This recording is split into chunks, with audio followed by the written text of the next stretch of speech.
হুকুম হবে ইতি হাবিবি মাকামাল মাহমুদ, আমার বন্ধুকে মাকামে মাহমুদে নিয়ে আসো জিবরিল। উনি আসবে, পর মারবে আর বলবে কুমিয়া হাবিব আর রহমান, আল্লাহর বন্ধু ওঠেন। তখন আল্লাহর রসুল কবর থেকে উঠবে, ওয়াহুয়া ইয়াবকি ওয়া ইয়াকুল, কানতে কানতে উঠবেন আর বলতে বলতে উঠবেন। চোখে থাকবে কান্না, মুখে থাকবে চিৎকার, জিবরিল আইনা উম্মতি, আমার উম্মত কোথায় বল, আমাকে তো উঠাইতে আসছো, আমার উম্মত কোথায় বলো। অবসালা শফির জাহান্নাম, আমার উম্মত কি জাহান্নামের কিনারে চলে গেছে। বলছে আয়েশা, এর চেয়ে কঠিন চিত্র শুনতে চাস? বলে ইয়া রাসূলুল্লাহ শুনান।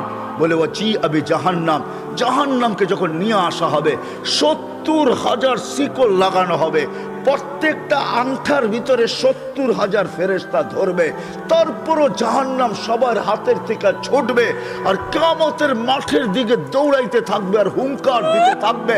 জিবরিল আল্লাহর ডান পাশে থাকবে, দোজখকে আসতে দেখা আর হুঙ্কার দিতে দেখা